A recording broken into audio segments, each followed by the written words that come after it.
Hi everyone, this is Arpad from the YouTube channel Starpath Academy. France has fallen, so have you, maybe. So it's not a secret that what's going on in France is not advertised, or it's not headlines in each and every big media outlet. Of course, we know if the effects of it or the intents of it would serve an agenda that aligns more with the news media outlets' agenda, it would be there, right? Similar things have happened in the United States 2 years ago, something like that, and it was everywhere.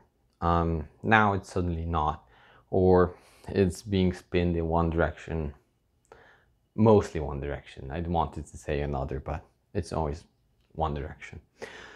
So what I do want to say, I think it doesn't really surprise us, doesn't really matter what happens. Hopefully you're prepared for these types of situations now, with the channel being here for quite some time. Why you would be living in the cities, I'm not sure, but I don't even want to talk about that.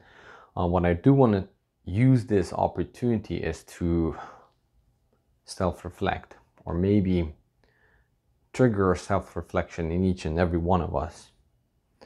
And by that I mean, if you think about it, they are rioting. It's expected for them to riot. They're fulfilling something that is almost being expected. And when you look at it, it's more of a generational problem that generations after generations, for at least now 2 generations, if not more, actually kids are being raised by their peers, whether they are being locked into institutions that we call school, or pushed agendas in cartoons especially, or media, whatever, it doesn't matter. What I'm saying is that by the time people reach definitely 28, 35, something like that, or something in between, or maybe even earlier nowadays, and I'm not sure if you're exempt from this, 95% of the actual behavior, the day-to-day actions that you take, might be just a process or that plays out what you have acquired, a habit, a pattern. And it's not necessarily that you have a lot of free will input on it. If you're a certain age in a certain group, it's expected by your peers so that you act one way. It's expected to act differently if you're part of a different group. Basically, you have been compressed. Whether you're not in the same group, it doesn't matter. You have been compressed into this chessboard piece, and you should play out the role. Whether you're prepping, whether you're rioting, whether you're marching with pussy hats on your head, it doesn't matter. You're being downgraded and compressed into this role, and it's expected of you to step in lock as that chess piece is stepping on the grand chessboard. As long as you do that, it doesn't matter if you're in the chessboard that you think you should be in, or you're rebelling against that. It doesn't matter. As long as if you fit in one, it's good enough for them, because that way the game can go on. So you may think, oh, as long as I'm not that chess piece or that color in the chessboard, it doesn't matter because I'm rebelling. No, you're not. If you are not an individual and you're not even using that 5% left of the freedom of the thought that you have, or you're not working on increasing that, you are a pawn, and that's what you are. And I'm sorry, we've been all there. Some degree, we're all still there. So just use this event to self-reflect what pawn you are and how you can get rid of that. It doesn't matter. It doesn't matter if you live off the grid somewhere and you think you're doing your own thing.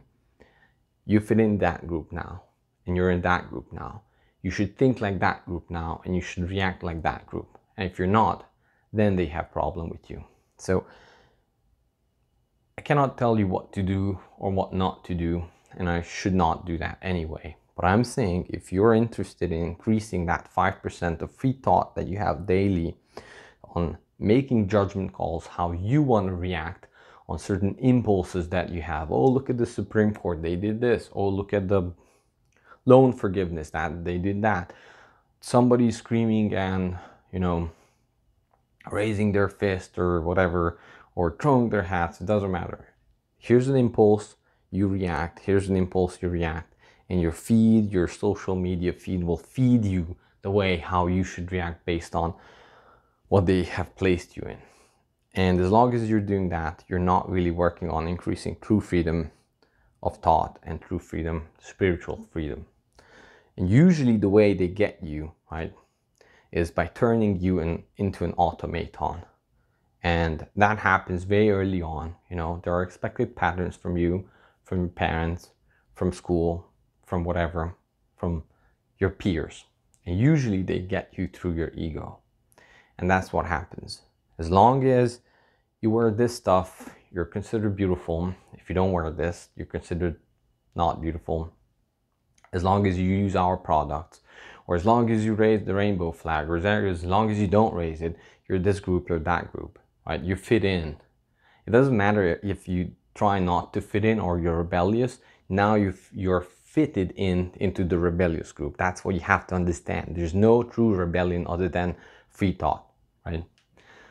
So whatever rebellion brand you pick, that's not free thought.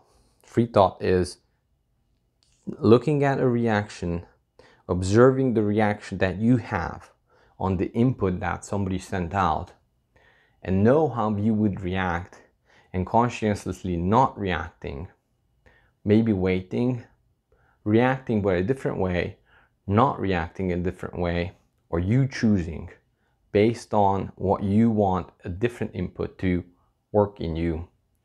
And then hopefully with spiritual guidance from up above, you fulfilling your life goal in some way instead of being pushed into directions. Stop being an automaton. And usually I wanted to bring it back to the ego, why this happens, right? The ego is working on survival. It's very good to have an ego, but it has to be under your control. And the way they flip it is, as long as your ego controls you, then they have control over you, because then they can feed the inputs for your ego. So how do you, quote unquote, make the ego serve you?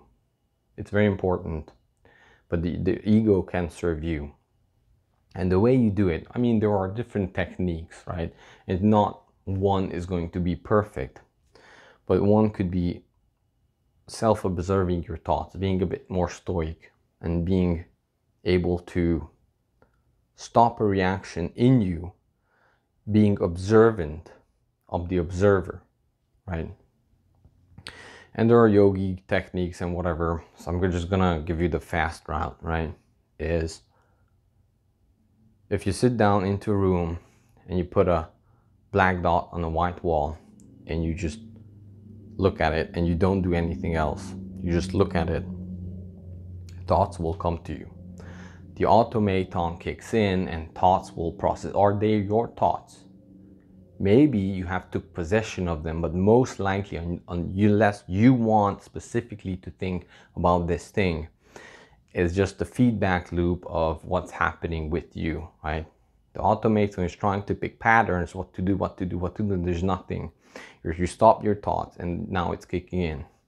But the main goal of this practice is that the thoughts are yours, but the thoughts are not you. So that's very important. Just like how my hands are mine and I can lift weights with them or do whatever I want with them. My hands are not me. They might be part of me, right? Or I may have made them stronger, made them skillful, more skillful, so on and so forth. It's mine, it's my position. Your thoughts are yours, but unlike you can work with your hands, you don't have true control of your thoughts. Now you can have that, but that's a long route. I don't even want to get there right now. Just the main objective is to observe your thoughts. So if you have that, now you can work on practices. So that's number one. Now you can work on practices that renders your ego useless. And usually that's crazy random crap that you pick up as a habit just to mess with your ego. One very simple example is if you every morning for the next 2 weeks, right, you have a set of books that you rearrange into a corner from A to Z alphabetically, and you stack them on top, and it's a big pile, but you have to do it every morning. The next morning you go into a different room or a different corner and you stack it up Z to A. That's a habit or a practice that has no sense for the ego. It's useless, completely useless. The ego's use is to make you survive, to make you reasonable things, right? In many cases in monasteries or whatever in the Middle Ages, it also can be like a pattern to, I guess, control you. If you know, people do it in the army and that sort of stuff, piles of rock here and there. But as long as you control it and you set it out for yourself to be as a habit, and you do this every second day, it's back to where it was. That your ego will rebel against it crazy, like crazy. You will feel it, that hey, this is useless. This guy made me do it on YouTube. Why am I doing this, right? It doesn't make sense. But making sure that you're in control of your ego and you can order it, you can dictate to it to do useless stuff as long as you want to do useless stuff, will put it right back into its place. Do cold showers, another good thing. Your ego doesn't necessarily like that, or it has to like do a logical thing. Well, this is good for my health, this is good for survival, whatever. It's actually good, doesn't matter. But doing something regularly that the ego doesn't like, so that's really good. The other thing you could do is, so this is very important because it has to have no actual physical sense. Your ego will have to be subjected to it in order for it to survive. So that's another thing, right?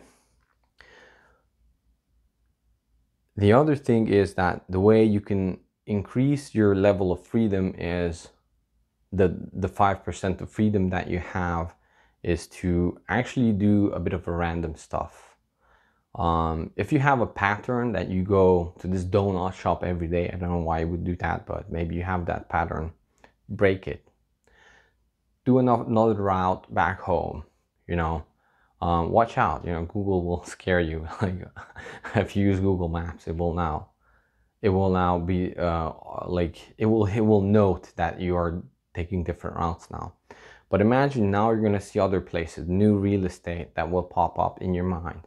Making sure that you randomize just for the sake of randomness, you know. You pick up random stuff that now you're opening yourself up to more, I guess, spiritual guidance, instead of you always being in the same track, which gives you power to some degree. It still locks you into the self that you have, instead of taking random paths somewhere, just going on a different route home.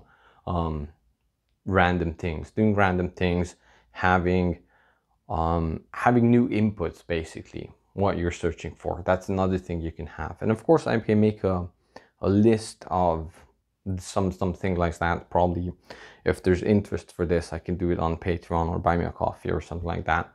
Put a list of stuff that I did or I'm doing in order to make sure that I'm not in a mold, basically not locked into limited potential, what I can achieve, right? So things like this is very opening. If you're an automaton, you have to observe how to react differently than what is expected of you, what you expect from yourself, what you have been doing lately in the last couple of X years. So that sort of stuff. And now that will open up free thought for you. More and more free thought you would open up. And that space that you gain, you can use that to create new habits. New habits that actually form you into the best potential you can have in this life. So You know, one is physical exercise. I've been pushing for this for a long time. Always do 30 push-ups every day. Whether it rains, whether you're had an argument with the wife or whatever, it doesn't matter. You wake up, you know that that day you're gonna do 30 push-ups no matter what. And that's it. It's very important, because if you have that solid piece of thing in your life that you're always gonna do, you know, that's a new habit. It will force you to push out old habits, whether that was our reaction habits, opinion habits, whatever it is. So make sure you work on these, of course, only if you're interested in leveling up in the degree of freedom you have. Because that way, you're pretty much are being lifted up from the chessboard, and you will be able to see what is being moved where in the grand and global scheme of things. So I hope you